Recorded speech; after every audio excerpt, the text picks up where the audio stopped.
the microphone, or can everyone hear me? Yeah. Yeah? Alright, that's good. Everyone at the back can hear me, that's the main thing. So, welcome to Cosplay on a Budget. I'm Gilbert. I'm a cosplayer, but I'm also a cheapskate. You probably know, because you're sitting here, those two things don't go very well together. This is the tips and tricks that I've learned over a long time and lots of mistakes. How to try and make that compromise, that you can keep the quality of your costumes going, but you can also try and save a bit of your wallet for the convention and, you know, paying for the drinks at this bloody place. We do the best we can to try and, you know, get things going. I know I put in the con booklet, but the con booklet wasn't released early. Bring along tips and tricks if you have any. Did anyone actually bring any with them? Or do I need to fill up the whole space? That's all I need to be aware of. Okay, that's fine, I can talk for an hour. No one's got anything to share, okay, that's fine, I can talk. So, people might have seen this sort of diagram around before. Pick two. So you've got the choice of, you can have a good quality, you've got costume that's expensive, which obviously happens a lot. You can have a cheap costume that's also a bit shit, which no one particularly wants, because, you know, we're all here to look good, let's be honest, so we're trying to make the best we can. So what we want is we want a cheap costume that looks good, which means we lose time.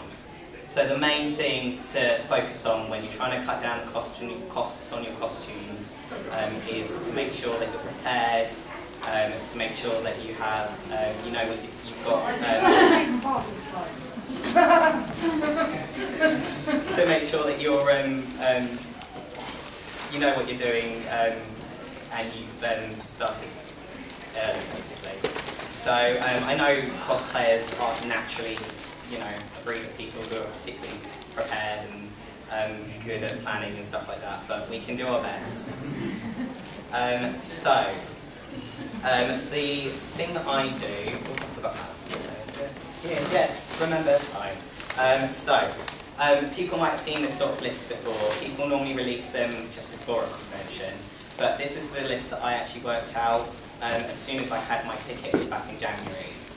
The ones in bold are the new ones that I've made for Kitacon. The ones that aren't in bold are the ones that I've just reworn. So all of those I can change as much as I want. I have changed some of those because I can just pull them out of my cupboard. I don't need to put any more money in them. The ones that I need to focus on are the ones that I need to make, the ones that I'm going to be sinking more money in before a new con.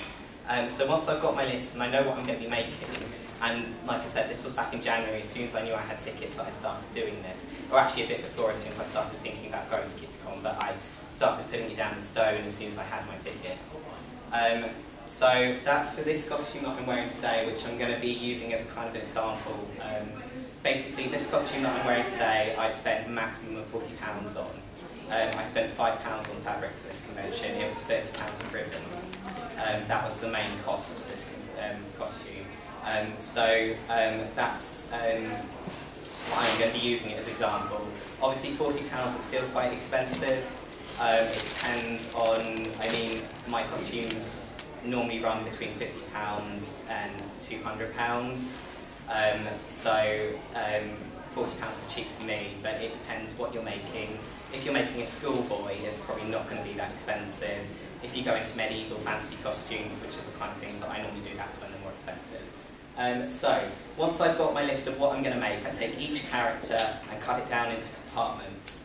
So I start from the top and work my way down. I need to get wig, I need to get contacts, etc, etc, etc. It actually isn't, this is the list of all the components, but actually I don't need to buy all of these. I already had a wig, I already had contacts, but I needed to replace them. The short sword, the sword that I'm using for this is actually from another costume. I got really lucky and I was able to just make a new sheath for it, so I didn't have to worry about that either. Shoes, the shoes I already have as well. You might find that actually you've got a long list, you don't actually need to pay for all of it. And once I've got my list, once I know which ones I actually need to make, I then break it down again. So that's for the outer tunic, so that's this layer here underneath the cape. Obviously I need the wool, which is the main fabric. It's got a cotton panel on the front, there's the ribbon. And then again I can break it down into what I've got and what I haven't. I had the wool. I went through my box of fabric, which I'm sure most cosplayers have at home. Went through my box of fabric, went, okay, I've got that wool, I've got the linen for the undershirt, okay, that's most of my fabric done. Break it down, be prepared, know what you need to buy before you actually start buying it. Otherwise you're going to turn up and find, oh, I've just brought 2 meters of blue twill. Well, I have 2 meters of blue twill left over from that uniform I made 2 years ago. So now I've got 4 meters of blue twill. Would anyone like to cosplay with me? So it's always worth, and thread again is another thing. You probably have thread, so you might not need to go out and buy it. So speaking of things that you might not need to go out and buy, would anyone like to try and guess at what the factor in all of these is the same?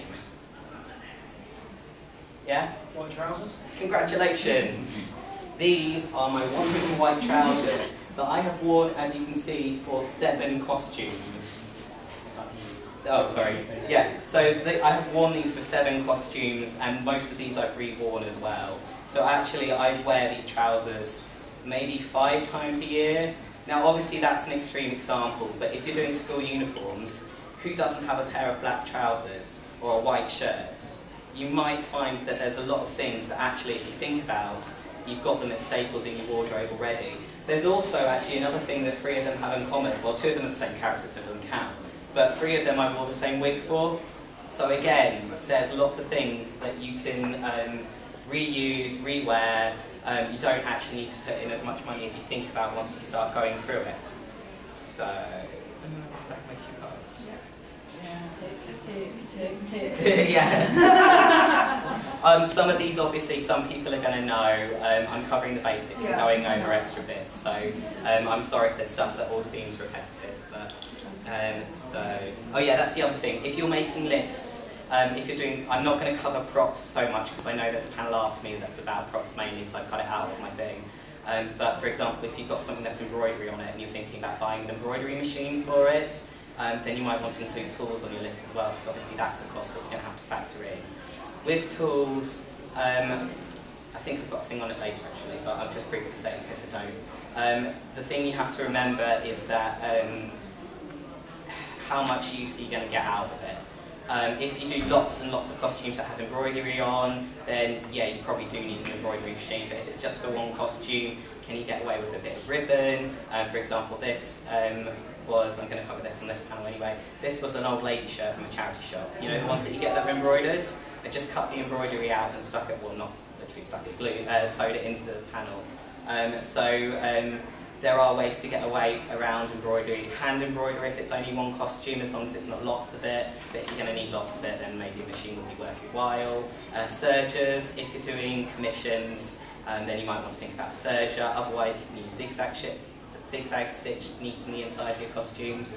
So, is it worth that outlay cost, or are you going to make the most out of it? I do know I haven't actually used it. You can get like an embroidery foot for normal sewing. Yeah, you can. And you can use like So there are zigzag stitch to do embroidery just on a normal sewing machine. But I don't know how good that works or how good it does. So there are some ways around it, but it's one thing to think about. Anyway,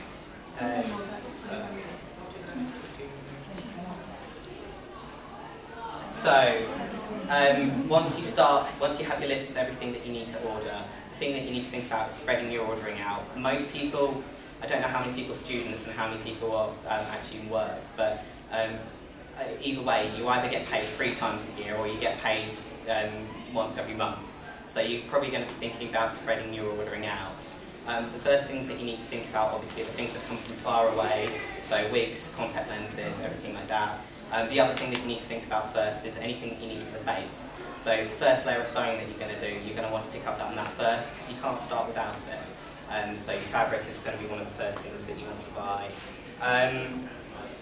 If you're ordering cheap items from China, obviously those are some of the first things that you want to buy, even if you're not going to need them for another 2 months. Buy them so you've got them and you're ready to go. If you've got lots of friends who are into cosplay, think about group orders.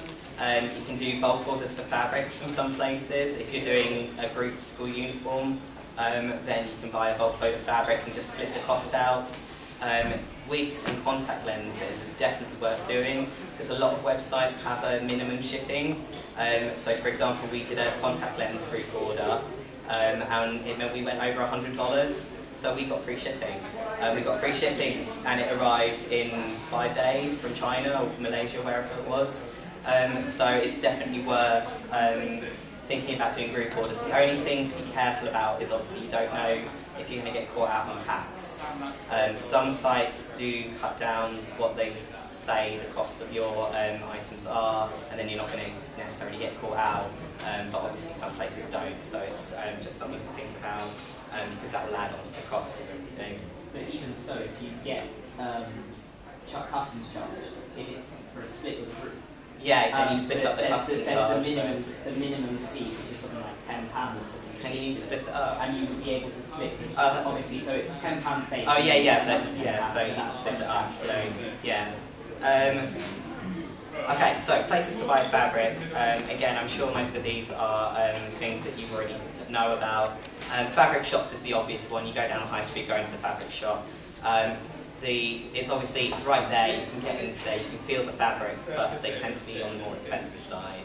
Unless you're really lucky and you live in a district, in a town with a fabric district, you're going to be paying more than you would do online.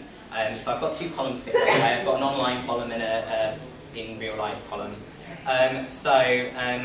Charity shops and Primark. What I do a lot of time for fabric that I only need a little bit of, and something that would be quite expensive normally, is find something that I can use and cut apart. So for example, the leather for the sheath on my sword is from a pair of leather leggings from Primark, which I also used for the cap of this hat.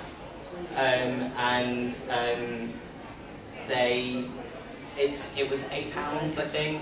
I got 2 hat caps out of it, I got my sheath out of it, and I've still got plenty left over for any time that I need something leather.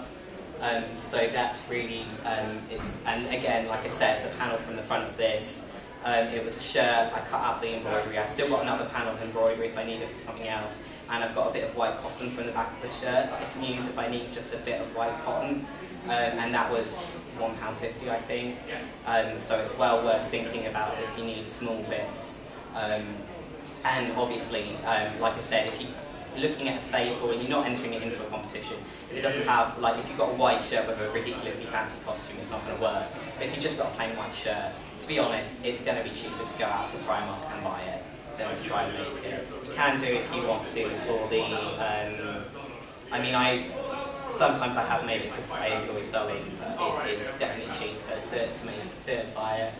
If you're lucky, you might have a fabric district or a market stall in your town that sells fabric.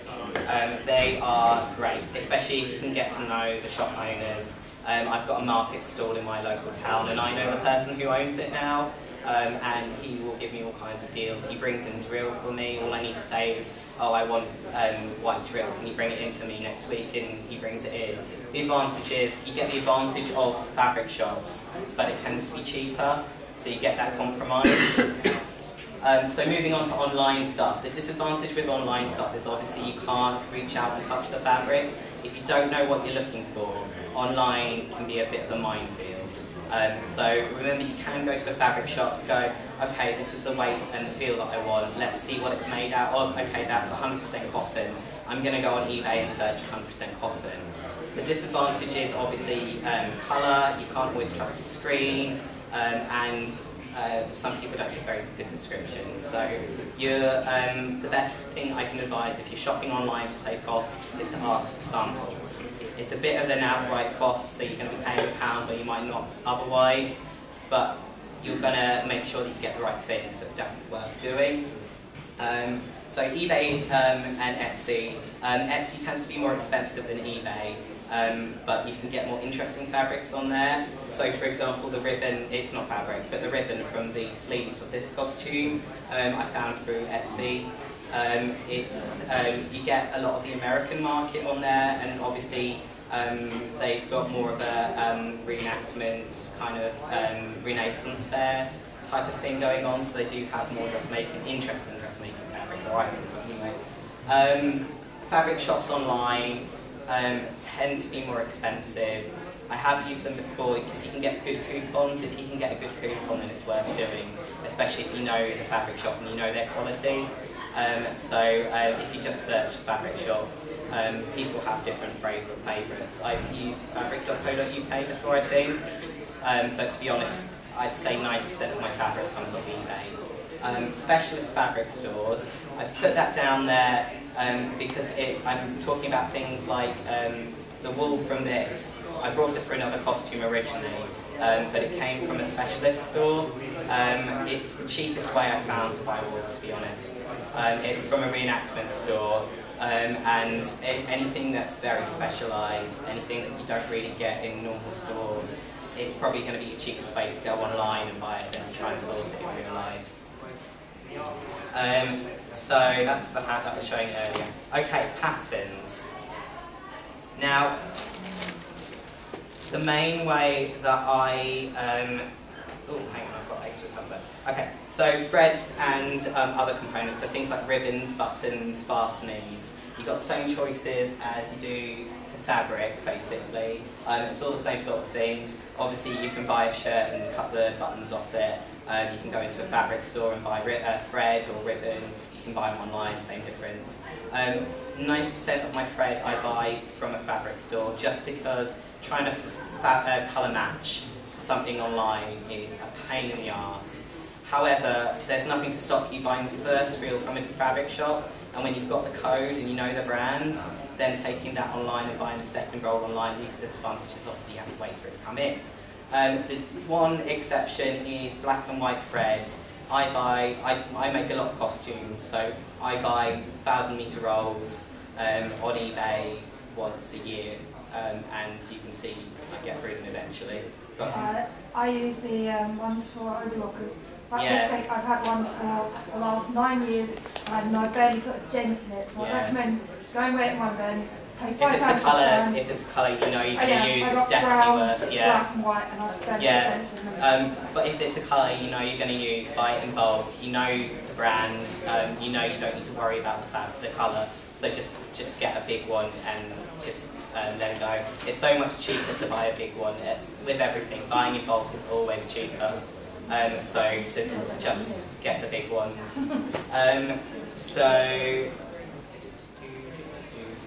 Yeah, buttons and fastenings.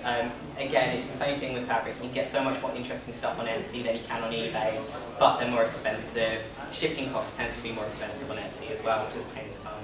But there you go. So, patterns. I would highly recommend, even if you have to sink a little bit of money in the outset, if you don't know how to adapt patterns, it's worth taking a class or two just to get the basics going, because you will save so much money. Where is my pattern? It is not out. I own 2 patterns. I own this one, which I brought from a charity shop for £1.50, and one that I stole off my mum, so I didn't pay anything for.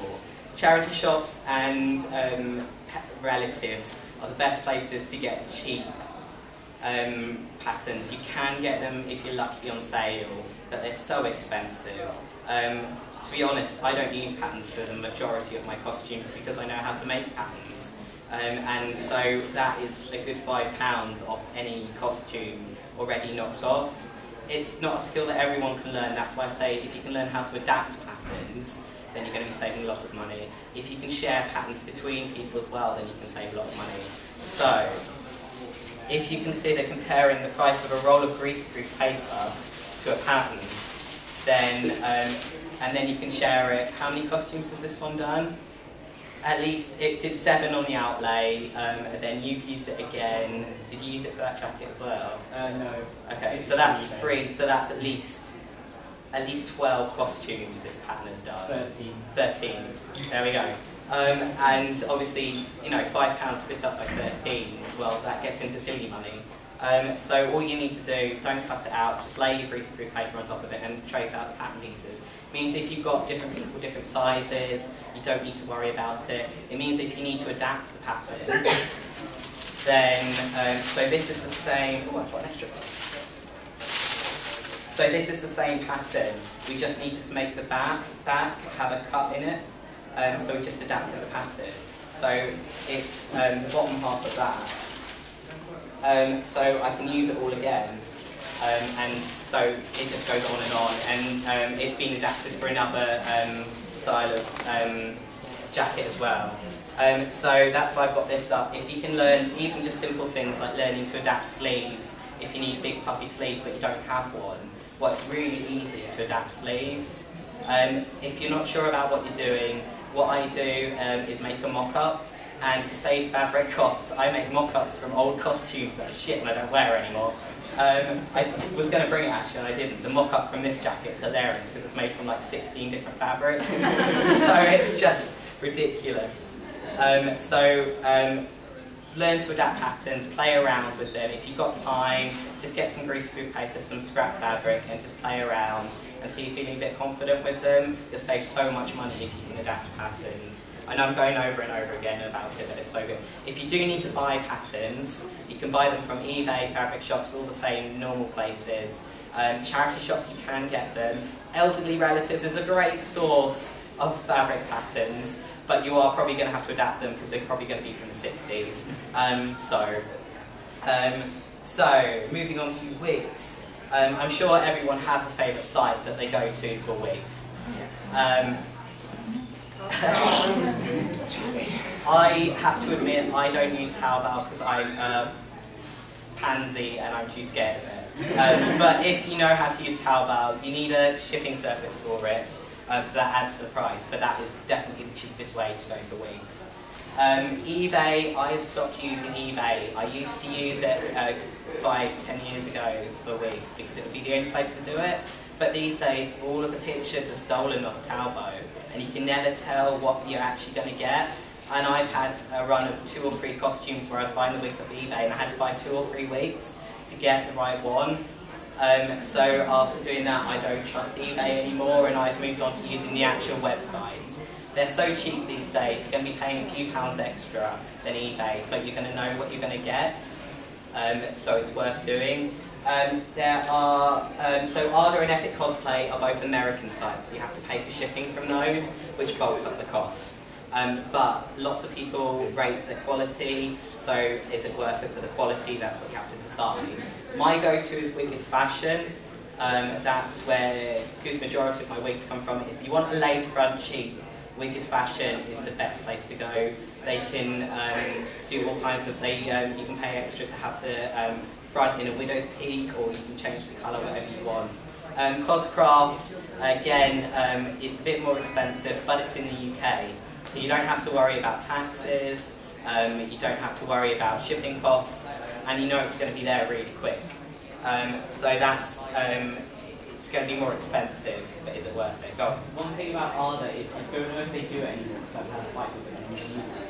But they have like a loyalty scheme. Yeah, that's a good point actually. And I use that to balance out. Well, I used to use that to balance out shipping costs. Yeah. You can get like 15% off the order. And with contact lenses as well, the same thing. There are quite a lot of contact lens sites that have loyalty schemes, and obviously, especially if you're doing group orders, if you're the one running those group orders, you're going to rack up points.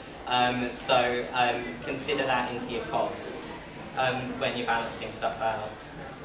But I mean, everyone has their favourite wig shop. With all of this stuff, it's getting the compromise between quality and cost. You have to decide for yourself where you're going to put the line in. Wig is Fashion is the one that I've found that works best for me, but other people might decide, actually, you know what, I would rather make the rest of my costume cheaper and spend that little bit of extra money to get an Arda wig, which is fine, that's your choice. So, if you are ordering contact lenses or wigs, the first thing I always do once I've got my basket ready is do a Google search for Wig is Fashion vouchers. This one's for sponsor coupons. They don't do them so much anymore. Some sites do them more than others. What you'll find is they've shipped out a wig to someone to review and given them a coupon for 10%, 5% off that they can have, then everyone who reads the review can have. Don't bother with the review, you've already decided you're going to use that site, and obviously they're being paid, more or less, to do the review. But you can still use the coupon, and that immediately knocks value off what you're paying. The only problem is you'll get all the hot UK deals or whatever, you have to scroll through them first, so be more aware. But it's always worth double checking for any coupons. It's always worth signing up. If you have make a junk email and sign up for the newsletter to get the 5% off coupon or £5 off, whatever it is. If it's £5 off if you spend £45, it might not be worth it. But if it's a straight 10% off, it's worth doing, especially with a junk email that you're not going to double check. So, I don't know if I have a slide. Oh yes, okay. Shoes. Shoes, along with wigs, are probably one of the things, well actually fabric is obviously expensive, but they're one of the things that you can end up sinking a lot of money into. Shoe covers is the cheapest way to do shoes. If you can do shoe covers, you're going to be saving yourself a lot of money. Basically, all you need to do is get a good base shoe, and you'll be able to do covers. This isn't a shoe cover panel, so I'm not going to be covering how to do them, but there are tutorials online, you can have a look for them. Obviously some shoes are better suited to shoe covers than others. You might be able to do them for your shoes, you might not be able to. If not, then I'm pretty sure everyone knows the go-to places. Obviously the disadvantage with eBay is that you can't try them on, so you don't know if they're going to fit you or not. I'm lucky I have tiny feet so I can fit into kids sizes. But if you've got size 6 or under, then you can fit into boys' kids sizes, which are cheaper than adult kids sizes. So if you're looking for school uniforms shoes again, then it might be worth looking into that, going into, and also you know those little piddly fashion shops that open up on the high street where everything's £5 or whatever. They normally have really cheap shoes in there, so if you're looking for boots, they're actually worth going into. Okay, so accessories. Again, you'd be surprised what you can get from Primark and cheap stores. Even if you're just going in and you get independent and you're taking the chain off. I'm going to admit I'm a bit of a hoarder when it comes to cosplay, so I would keep the chain as well, because you never know when you're going to need it for a cosplay in 2 years. But then you've got the pendant, you've paid £1 for the pendant, you don't need to worry about it. Primark and cheap stores, anything that's on sale, I always have a nosy around. I tend to hoard stuff, like I've just said, so I would buy stuff and go, oh, I'll probably make something with that at some point, and then regret it. But you can do eBay, that's when ordering stuff in from China. If you're doing beading, you can get beads from China so ridiculously cheap.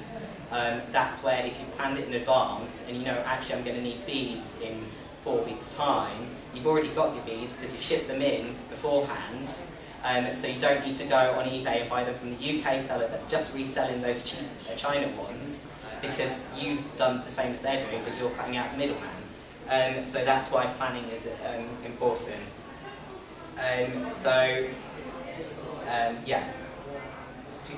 Okay. So general tips and tricks. Maintain your tools. If you look after your tools, then you're not going to have to be buying them again, you're going to be saving yourself so much money. They are going to be the biggest investment that you're going to make into your cosplay.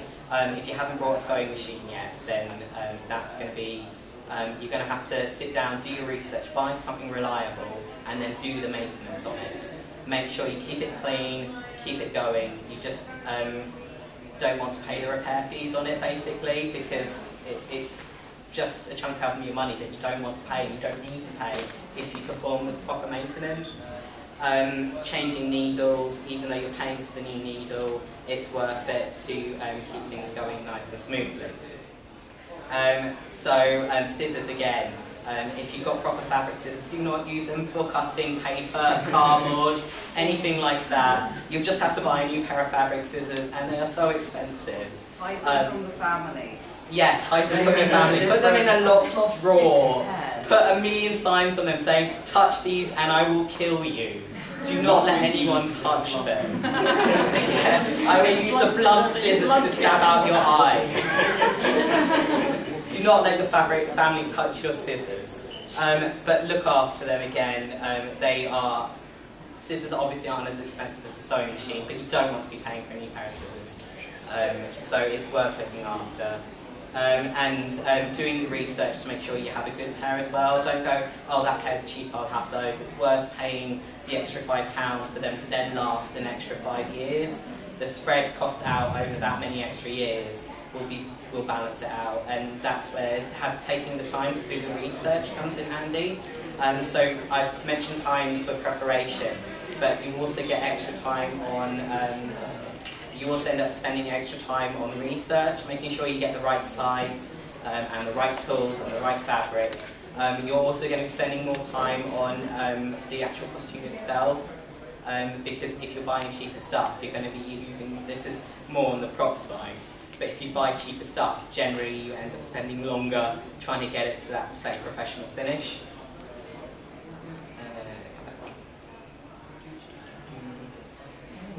Okay, I've already mentioned change your needles. Well, if you know what needle you're buying, you can go online and buy it, and it'll be so much cheaper than going into your fabric store. So it's the same thing with thread. Once you know what you're buying, you can go and get it. It's not a problem. You know what you're getting. Bobbins, again, if you need a new bobbin, the actual plastic bobbin, not the thread on it. Well, I managed to get some from Poundland the other day, so it's always worth having a nosy around. They work, shut up. I thought they weren't going to work at first, but they worked fine, so I'm really happy. I got 5 bobbins for £1. And so yeah, if you know what you're getting, go online and buy it, it's so much cheaper. I've already mentioned, if you're not sure, if it's something you're not going to use, do you need to put the cost into it? So, like I said, embroidery machine, if you're not doing lots of costumes with embroidery, are you going to use it enough to balance out that cost? Sergers, like I said before, if you're not doing commissions, is neatening it with zigzag stitch enough to hold it together for you? Does the efforts that you're going to be taking to do it by hand outweigh the cost? That extra time, it's the time versus money again. Are you going to spend the extra time to hand embroider that costume, or do you want to spend £200 to buy an embroidery machine? I pulled that figure out of my arse, by the way. £200 to buy an embroidery machine, and it'd be done in half an hour. So that's where you've got to make those decisions. Okay. So makeup, skincare, I don't know if people know, I've done makeup and skincare panels before. I got to put a disclaimer on the front, I work for Boots. I'm going to mention a lot of Boots deals. It's not because I'm selling Boots or anything like that, it's literally just because that's where I do all my shopping, because I go in there every day. And I know how it works as well. So I promise I'm not trying to sell Boots, it's just what I know. Skincare and makeup are important for cosplay. They're another thing that actually add quite a lot of cost to it, especially if you don't wear makeup out and about on a normal basis. So you're going to be buying new makeup for a convention. They, like the rest of your costume, it's one of those things where you have to put the money in the right places. So with makeup, it's foundation and brushes. Again, it's tools, so that's why it's the brushes. But then it's the foundation layers, so with costume, the foundation layers is going to be your fabric. You want to make sure you've got good fabric. Foundation for your makeup is where you want to be spending the money. When it comes to shopping for makeup and skincare, to make sure that your skin's nice for cosplay, what you need to, and this works for pretty much shopping for everything.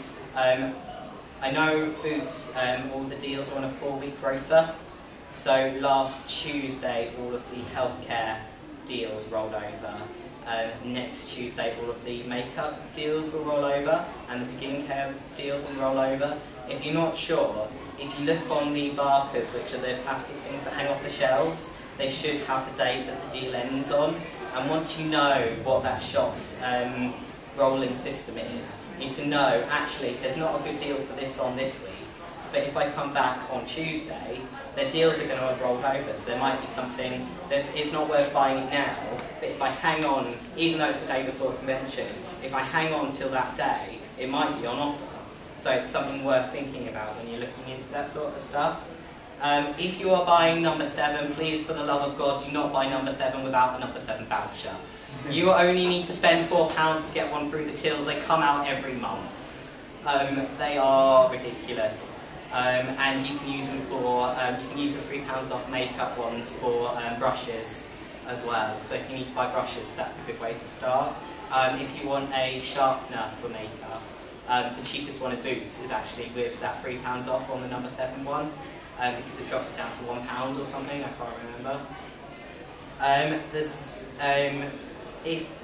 Wherever you're shopping, sign up for the store cards, get the free magazine, sign up for the app. If you don't have much space in your phone, I understand not getting the app, but it's so much worth it for those extra points. So, I mean, again, this is going to be Boots, so I apologise, and you're probably not going to be able to see right at the back. But you get vouchers through the post from Boots, and I'm pretty sure Superdrug will do the same thing. If you're buying makeup, you're going to be getting money off makeup. With the free magazines, somewhere in here, they're not going to be tailored to you, but again, you're going to get vouchers, so that magazine is free with the Boots card. I'm pretty sure Superdrug do the same sort of thing.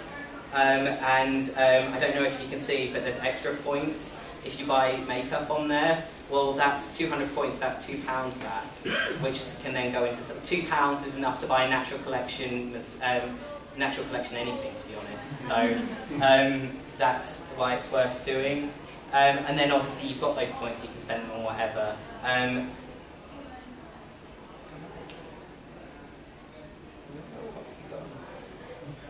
Where's my screen gone black? Oh no. No, come back. Yay, okay. Skip through. I'm going to go too far, aren't I? Yeah. Okay. So yeah, the same thing applies with brushes and makeups. Fuck off.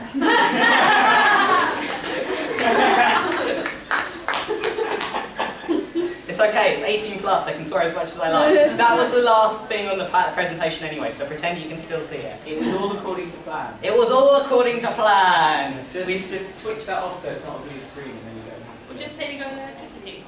Yeah, saving the environment. Exactly. No, I don't want to touch it, right? Okay, so everyone's seen that shoe rack thing anyway, so it's okay. I'm slightly worried as to why my laptop is turning itself off. No, it's not, it's plugged in. Okay, whatever. Hey! The screen's still black on this side, but whatever. Yeah, take care of your tools, take care of your makeup brushes, wash your makeup brushes.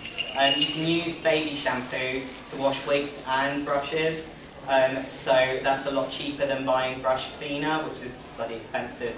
I also use, I've got a gentle antibacterial hand wash that I use to wash my brushes and my wigs, so then you don't have to go out and buy wig shampoo, it works fine. So, I've already briefly mentioned I am a hoarder. I hoard everything. I'm lucky that I've got the space to do it, but it means, especially when it comes to makeup and skincare, if something's on an offer, I can buy it, stick it in a bag, stick it in a cupboard, and then I've got it for the convention that comes up in 2 months. Like, I know the convention's coming, I know that I use that product. If I see it on a good offer, I will buy it. It also applies for, like I said, this costume. The only fabric that I brought was the fabric for the trousers, which came from a charity shop for £1.50. The rest of the fabric, including the gold underneath here, the linen and the wool came from my box of fabric. The wool was left over from another costume, the linen was a costume that I never got around to doing, and this was left over from another costume as well, and so was the blue patch there. I never throw away anything unless I know. If it's a tiny little scrap like this, I'll throw it away. If it's this size or less, if I'm going to be able to do a piqué from it, I store it. This is really useful for storing shoes if you've got a lot of cosplay shoes, because shoes are obviously one of those expensive things that you don't want to throw away. The other way to store shoes is I've got a box in my cupboard and I've just got a million shoes shoved in the box. Wigs. I'm assuming no one throws away wigs, but just in case you think you are, keep your wigs, if you keep them flat like this, unless they're heavily styled, in which case you don't want to. But if it's loosely styled, it's so easy just to put it back in the bag. If it's a long wig, then plait it lightly first. But for example, blonde cosplays, if it's a short blonde cosplay, I don't have to buy a wig anymore. I've got a box. I had to label all my blonde cosplays wigs because I can't tell the difference between them because they're all the same colour and about the same length in a box together, but they're all slightly different. So if you keep all your wigs, then you will eventually get to that tipping point. Especially, I know quite a lot of cosplayers have a type they do. Sometimes that's a wig colour type, in which case you will eventually hit that tipping point where you're not having to buy as many wigs. Unless you're like me, when you hit that tipping point and then you start doing different colours. Keep hold of your wigs. It also means that they last longer, so you can rewear costumes, and obviously if you rewear a costume, you're not paying, you're kind of spreading that outlay, so you've spent £50 on it originally, but if you wear it twice, well that's another £50 that you would spend on another costume, etc, etc. I've mentioned before that I use old costumes to, I cut apart old costumes as pattern, or to make trial runs of stuff. I feel mock-ups, that's the word.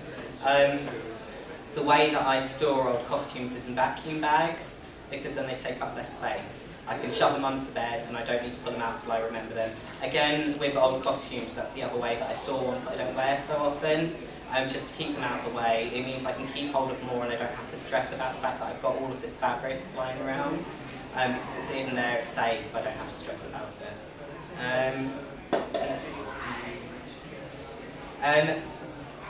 One thing, oh yeah, if you have a long wig, get a wig brush. It might seem like a bit of a cost on the outlay, but you're going to save so much money from shitty wigs where you make them too much of a mess to unstyle them. You can get them online, they're only a couple of quids. You're just going to save so much money in buying new wigs afterwards. One other thing to consider when you're doing that first planning stages and you're going through, okay, this is my costume, this is the fabric I'm going to buy, consider how you're going to wash it. If you have to dry clean your costume after every convention, well then you have to pay for that dry cleaning. If you can make it out of something that you can just stick in the wash when you get home and you don't have to worry about it, then it's going to be so much cheaper in the long run. Even if it's something you can hand wash, it's a pain in the arse, it adds extra time, so we're going back to the time thing. But you don't have to send it to the dry cleaners and it's still going to be clean and you can rewear it. Pre-wash your fabric so it doesn't run. Pre-wash your fabric so it doesn't sink and doesn't run. And then you definitely can stick it in the washing machine, or as long as it's washable anyway, stick it in the washing machine. Okay, how much time have we got? Ooh, we're doing pretty well, it's 1:45. Okay. Last thing, this isn't really about costumes so much. Obviously, one of the biggest factors that we're all paying out for is conventions. Yeah, we all love spending lots of money on the lovely Hilton. Everyone loves the Hilton. Who's actually staying in the Hilton? yeah, exactly. We love spending money on cabs to get to the Hilton too. So, if you travel by train, cheap train tickets, if you didn't know this, I'm sorry for however many years you've been travelling to conventions. Cheap train tickets are released online 3 months before the date of inward travel. So is it, what date is Monday? It's the 4th on Monday, isn't it? So on the 4th of January, the train tickets were released to come back from Kitacon. If you book your tickets then, I paid £8.90 one way from Canterbury to Birmingham International, and £8.90 backwards. That's what I was going to add next. If you are travelling with someone to every convention, looking to get, if you're under 25, get an under 25 rail card. If you're travelling with someone, get a travelling together rail card. If you have a disability that makes you eligible, get a disability card. If you're travelling by rail, you will make that cost back. What are you going to say? If it's the day before your 24th birthday, you buy a new 3-year rail card, and then you're good to your 28. Yeah. So, obviously, if you're older than that, then sorry, you're too late. Yeah. But you can still get the travelling together if you know you're going to be going to cons with someone. The other thing is that if you have a mate who goes to conventions who drives, obviously think about car sharing, saving money, the costs and everything like that. You can also get coaches, which are again really cheap. The sooner you book them, the cheaper they will be. So again, it's time, it's being prepared, it's sitting down and going through what you need to plan beforehand. But I mean, there probably is a coach that goes to Birmingham International, but wherever the fuck Amicon was, Nottingham. Well, actually, there probably was one that went to Nottingham, but I'm sure there was. there won't be one that goes to this bookcon, I can tell you that. If there is a coach that goes to about the right place, again, that will be cheap, but it will take quite a lot of time, so it's that time factor coming in again and balancing out the cost. So it's planning in advance, making sure you book stuff. If you aren't going to a hotel that's a con that's in a hotel, i.e. Kitacon, I think Kitacon is the only one that's actually a hotel con in the UK now. I could be wrong. Unless there's something... No. So if you are, well, it doesn't really count when it's on site, but so if you're going to a London con where you need to book a hotel, book in advance. It's the same thing again. Lots of people book it before they even leave the hotel from the last time. Stay with your nice friend. Stay with your nice friend who lives in London. Or consider staying, if you're going to be buying a travel card anyway, why not stay one stop down on the DLR? You're going to be saving at least £50 a night, but you're going to have to travel for 5 minutes. Is it worth it? There's going to be a million nerds in cosplay going that way anyway, so like you're not going to be the only one there.